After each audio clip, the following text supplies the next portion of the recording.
कांग्रेस नेत्री प्रियंका गांधी बड्रार नामे दायर hello FIR. मध्यप्रदेशेर BJP सरकारके निये बितर्कित मंतब्येर जेरे कांग्रेस नेत्रीर बिरुद्धे मामला दायर करा हयेछे बोले जाना गियेछे।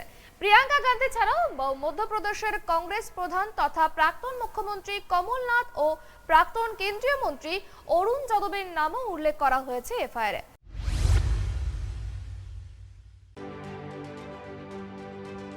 मोदी पदवी मामलाয় राहुल गांधीर विपत्ति एखोनो पुरोपुरी काटेनी। एरই মধ্যে বিপত্তিতে জড়িয়ে পড়লেন তার বোন তথা কংগ্রেসের সাধারণ সম্পাদক প্রিয়াঙ্কা গান্ধী। মধ্যপ্রদেশ সরকারের বিরুদ্ধে সরকারি কাজে 50% কমিশন নেওয়ার অভিযোগ তোলায় প্রিয়াঙ্কার টুইটার হ্যান্ডেলে দেখাশোনার দায়িত্বে থাকা কর্মীদের বিরুদ্ধে মামলা করল বিজেপি। অর্থাৎ পক্ষান্তরে প্রিয়াঙ্কারই বিরুদ্ধে অভিযোগ করা হলো। আসলে কিছুদিন আগে থেকে মধ্যপ্রদেশের বিজেপির বিরুদ্ধে 50% কমিশন নিয়ে সরকারি কাজ করানোর অভিযোগ তুলে আসছিল কংগ্রেস। সম্প্রতি সোশ্যাল মিডিয়ায় একটি চিঠি ভাইরাল হয়। জ্ঞানেন্দ্র অবস্তি নামে এক ব্যক্তির লেখা ওই চিঠিতে দাবি করা হয়েছে মধ্যপ্রদেশে যে কোনো সরকারি কাজ করাতে হলে ঠিকাদারদের 50% কমিশন দিতে হয়। সেই চিঠির ছবি টুইট করেন প্রিয়াঙ্কা। মধ্যপ্রদেশের প্রাক্তন মুখ্যমন্ত্রী কমলনাথও ছবিটি শেয়ার করেন। বিজেপির অভিযোগ ওই চিঠিটি ভুয়ো। এই অভিযোগেরও কোনো সারবত্তা নেই। জ্ঞানেন্দ্র অবস্তি নামের ওই ব্যক্তির বিরুদ্ধেও অভিযোগ দায়ের করা হয়েছে। ওই চিঠি সোশ্যাল মিডিয়ায় পোস্ট করায় প্রিয়াঙ্কা গান্ধী এবং কমলনাথের বিরুদ্ধেও ভুয়ো খবর ছড়ানোর অভিযোগ আনা হয়েছে। মামলা করা হয়েছে প্রিয়াঙ্কাদের সোশ্যাল মিডিয়া হ্যান্ডেলদের বিরুদ্ধেও। भरोसे का सम्मेलन और इसको संबोधित करने के लिए हमारे राष्ट्रीय अध्यक्ष मल्लिकार्जुन खड़गे जी और प्रदेश के सभी बड़े नेता वहाँ उपस्थित रहेंगे। और जो सरकार ने इन 5 वर्षों में जो काम किया है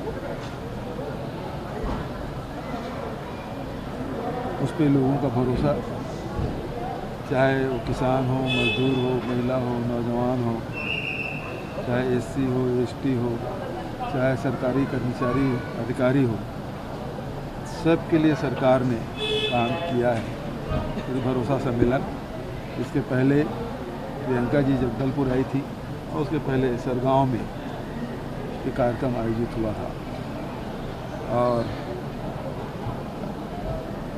इस भरोसे के सम्मेलन में सांस्कृतिक जो हमारी संस्कृति है उसमें भी हम लोगों ने काम किया है। तो ऐसा कोई वर्ग नहीं है जिसके लिए हम लोग काम नहीं किए हैं।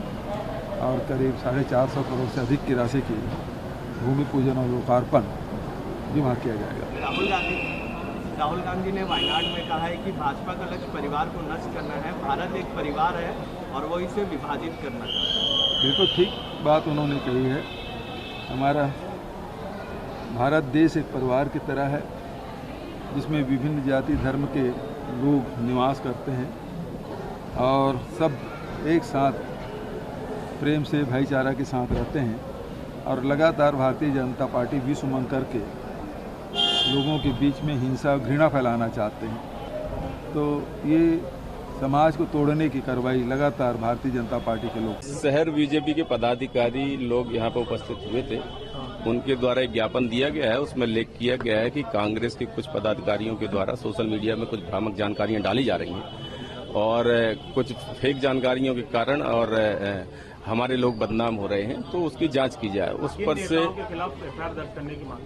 जी हाँ, जिनके द्वारा मतलब ये ऐसी सोशल मीडिया में जो पोस्ट डाली गई है या ऐसे कुछ तथ्य लोगों के बीच में प्रस्तुत किए गए हैं और उनकी जानकारी जुटाई जा रही है और जो भी तथ्य आएंगे उसके मुताबिक कार्रवाई की जाएगी।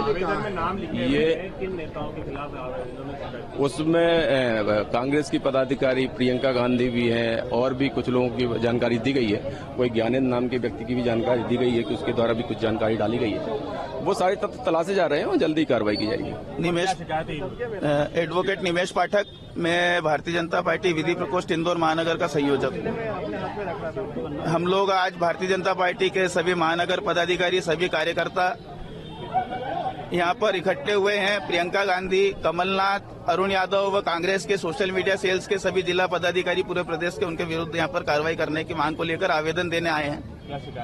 हमारी शिकायत है कि विगत दिनांक 25 जुलाई का एक पत्र कांग्रेस द्वारा सुनियोजित तरीके से सोशल मीडिया पर वायरल किया जा रहा है और उस पत्र में ये आरोप लगाए जा रहे हैं किसी ज्ञानेंद्र अवस्थी के नाम से वो पत्र है मध्य प्रदेश लघु एवं मध्यम श्रेणी संविदाकार संघ के नाम से, जिसमें आरोप लगाए जा रहे हैं कि मध्य प्रदेश में कोई भी काम कॉन्ट्रैक्टर्स का पेमेंट जो ये काम करते हैं पेटी कॉन्ट्रैक्टर्स बिना 50% के कमीशन के नहीं होते हैं।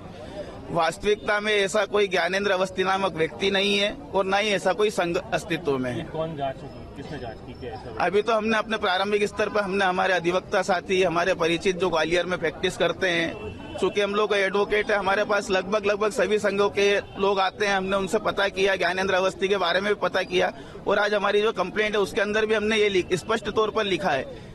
क्यों? और संदेह इसलिए भी उत्पन्न होता है कि 25 जुलाई का पत्र है, अगर कोई ज्ञानेंद्र अवस्थी होता, कोई ऐसा संघ होता तो अभी तक कांग्रेस उसको लाके और बीसीओ प्रेस कॉन्फ्रेंस कर चुकी होती। अभी क्या आरोप है आप उनका? अभी हमारा आरोप है कि ये जो भ्रम फैलाने के जो ट्वीट कर रहे हैं लगातार सुनियोजित तरीके से योजनाबद्ध रूप से कांग्रेस नेता, इनके विरुद्ध एफआईआर की जाए, साथ ही उस पत्र की भी जांच की जाए जो किसी ज्ञानेंद्र अवस्थी के नाम से जिस पत्र को ये वायरल कर रहे हैं और उसमें जो संदर्भ दिया है उसकी भी विस्तृत जांच की जाए। अगर किस किस के माध्यम से वायरल किया और किसके खिलाफ शिकायत करें? प्रियंका गांधी, कमलनाथ, अरुण यादव, मध्य प्रदेश कांग्रेस कमेटी, भोपाल कांग्रेस, इंदौर कांग्रेस, ऐसे विभिन्न इनके प्लेटफॉर्म से ट्विटर और फेसबुक पे वायरल किया जा रहा है। अच्छा, 50% का ये आरोप लगाया है उन्होंने। हाँ। दिग्विजय सिंह तो इंदौर में 80% का आरोप लगा गए थे, जब तो मतलब 80% सही है कि 50% सही है? न 50% सही है न 80% सही है। हाँ, दिग्विजय सिंह जी बताते ये चूक कर गए होंगे, वो शायद अपने विषय में बता रहे होंगे कि उनके समय बिना 80% के उनके 3 पेन भी बड़े प्रसिद्ध थे। वो काले पेन से साइन करते थे तो 50% लगते थे, हरे से करते थे तो 80 लगते थे और लाल पेन से करते थे तो 90% लगते थे और ये बहुत चर्चित रहा है पूरी मीडिया में, आप लोग भी इसे अच्छी तरीके से जानते हैं। निमेश पाठक, महानगर संयोजक, भारतीय जनता पार्टी, विधि प्रकोष्ठ, इंदौर। তবে মামলা হলেও মধ্যপ্রদেশ সরকারের বিরুদ্ধে দুর্নীতির অভিযোগ করা ছাড়ছে না কংগ্রেস। আসলে কর্ণাটকে